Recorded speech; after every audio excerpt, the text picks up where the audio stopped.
Assalamualaikum Pak Solihin, bagaimana kabarnya hari ini? Jadi begini, kebetulan saya ada tugas wawancara kepada beberapa kepala sekolah terkait dengan praktik pengambilan keputusan. Selama Bapak menjadi kepala SMP Islam Darut Taufik ini, adakah suatu masalah yang Bapak hadapi sebagai pemimpin, di mana masalah itu menimbulkan dilema dalam penyelesaian keputusannya? Ada beberapa misalnya, ada pendapat dari salah satu guru penjas dia pingin, mengadakan lapangan terlebih dahulu buat kegiatan olahraganya gitu tuh. Tapi satu hal lain ada guru, yang pingin mengadakan lab komputernya dulu harus dilengkapi gitu. Tetapi dengan suatu hal lain yang mungkin kalau misalnya kita laksanakan kedua-duanya itu pada tahun ini bersamaan, mungkin ya kita belum mampu gitu. Makanya skala prioritasnya dulu gitu tuh, apa nih yang perlu kita terapkan. Nah, kemarin yang saya ambil kebijakan kalaupun memang misalnya, lab itu belum ada, setidaknya komputernya sudah ada. Nah, bisa digunakan terlebih dahulu menggunakan komputernya di ruangan kelas aja dulu gitu, karena kebetulan laptopnya kan bisa dibawa lah laptopnya di ruangan kelas walaupun belum ada labnya. Tetapi kan kalau, sarana lapangan memang harus ada lah gitu tuh, karena memang tidak bisa dilakukan di kelas. Akhirnya saya ambil kebijakan yang diutamakan skala prioritasnya adalah memenuhi sarana lapangan terlebih dahulu. Kalau dari pandangan Bapak, adakah tantangan-tantangan yang harus dihadapi ketika Bapak harus mengambil keputusan pada kasus-kasus yang dilema etika tersebut, Pak?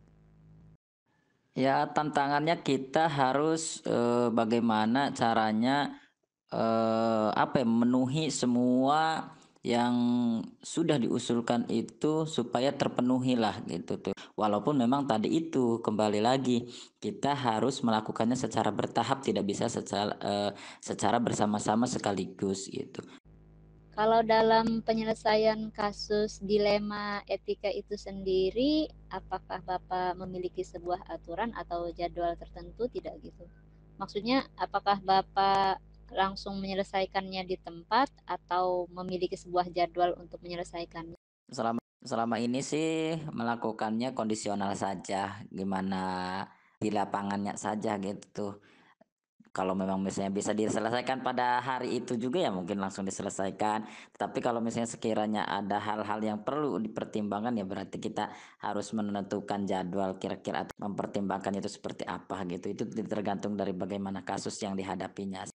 Lalu, adakah seseorang atau faktor-faktor yang mungkin selama ini mempermudah Pak Solihin dalam mengambil sebuah keputusan untuk kasus-kasus ini, Pak?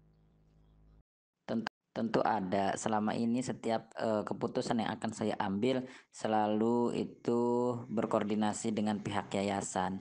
Jadi sesuatu hal apapun yang akan saya ambil keputusannya itu bukan mutlak atas dasar keputusan dari diri saya pribadi, melainkan itu semua sudah dikoordinasikan dengan pihak yayasan. Pertanyaan terakhir dari saya, Pak.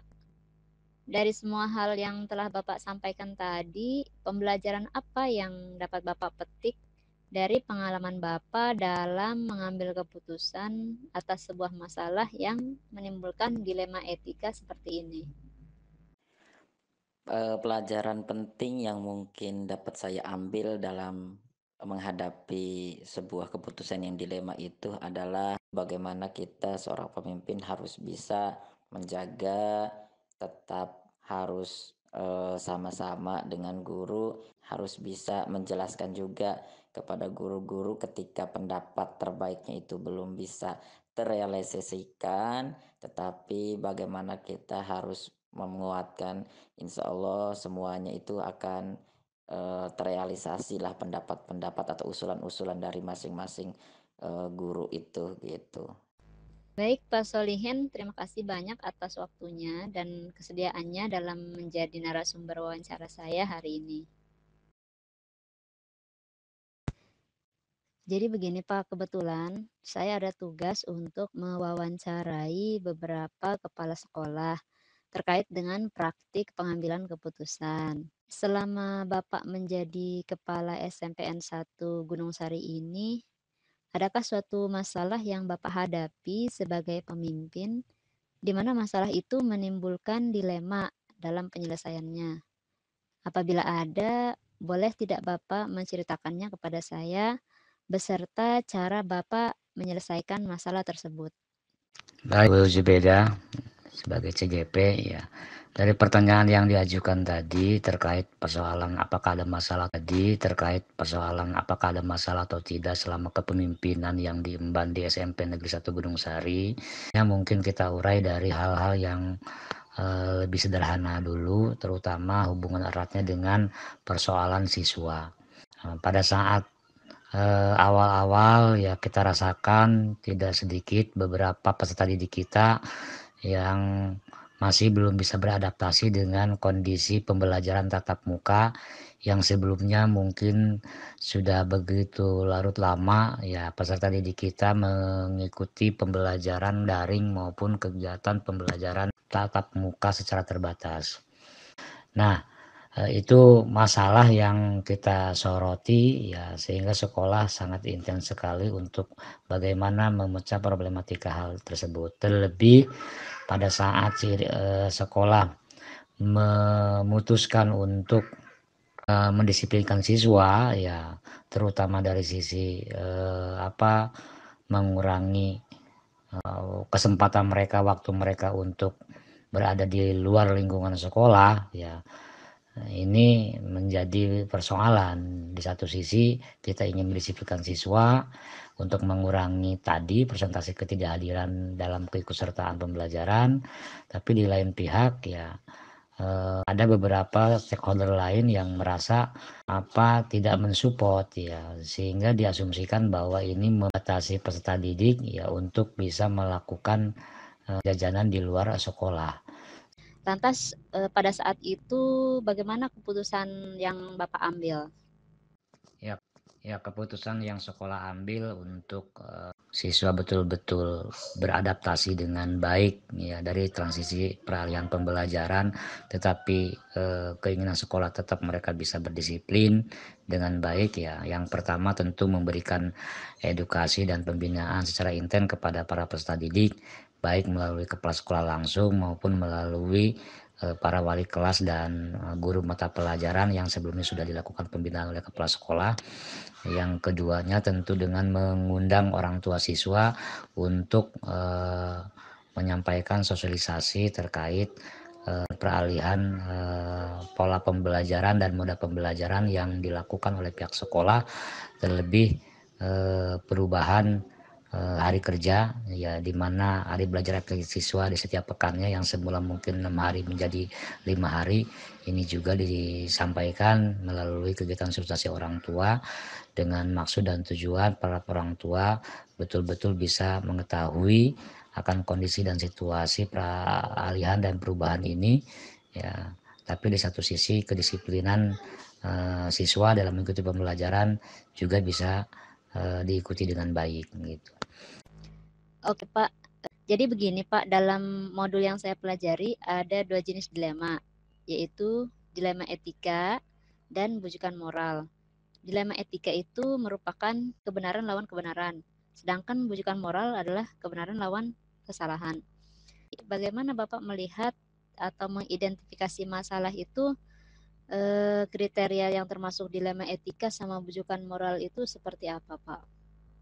Biasanya sih kita mencermati dulu ya jika memang masalah tersebut ya berhubungan erat dengan ranah hukum ya itu bujukan moral. Namun sekiranya itu tidak berhubungan dengan ranah hukum maka dipastikan itu adalah dilema etika. Adakah mungkin langkah-langkah atau strategi yang Bapak lakukan untuk menghadapi masalah dilema seperti ini, Pak? Ya seperti yang tadi disampaikan ya bahwa berkaitan dengan pemecahan dari setiap persoalan dan permasalahan ya. Yang pertama tentu kita mengkonfirmasi masalah terlebih dahulu kepada yang berkepentingan. Yang kedua tentu kita melakukan pembinaan dan penguatan kepada peserta didik ya. Yang ketiganya tentu kita bisa merefleksikan ya bagaimana kalau kita dari posisi mereka ya, karena memang transisi pembelajaran yang diikuti dari pembelajaran terbatas kepada pembelajaran penuh ini ya harus sama-sama semuanya bisa beradaptasi, baik dari unsur peserta didiknya, begitu juga unsur bapak guru dan para pegawainya. Ada hal-hal yang dianggap paling efektif untuk mengambil keputusan pada kasus-kasus dilema etika seperti ini, Pak? Semuanya itu akan bisa efektif jika setiap persoalan atau dilema yang tadi kita temukan itu kita komunikasikan dengan baik pula kepada semua pihak yang berkepentingan. Tantangannya itu pasti ada, Bu, ya. Yaitu jika tidak adanya keterbukaan dan juga pemahaman dan persepsi yang sama. Ketika Bapak menyelesaikan sebuah permasalahan dilema etika, apakah Bapak memiliki sebuah aturan atau jadwal tertentu? Kalau yang sifatnya kasus-kasus yang ringan dan sederhana, saya kira tidak perlu ada jadwal tertentu. Kalau yang memiliki tahapan-tahapan seperti yang penyelesaian masalah tadi, ya kita lakukan ada jadwal tertentu, ya ada juga ya tidak menggunakan, ya. Adakah seseorang atau faktor-faktor yang mempermudah Bapak dalam mengambil sebuah keputusan dalam kasus-kasus dilema etika, Pak? Ya tentu ada, Bu, ya, dengan para wakil kepala sekolah yang memang membidangi hal-hal atau kalau Papa itu urusan kesiswaan, yang membidangi kesiswaan, apakah dengan kurikulum, termasuk juga pengawas binaan kita ya sebagai unsur dari keterwakilan dinas pendidikan. Kira-kira pembelajaran apa yang dapat Bapak ketik dari pengalaman Bapak dalam mengambil keputusan dilema etika ini, Pak? Kita harus selalu membangun komunikasi, membangun networking dan mengkonsolidasikan sebuah teamwork yang baik dengan banyak pihak ya. Terima kasih Bapak. Wassalamualaikum. Waalaikumsalam warahmatullahi taala wabarakatuh.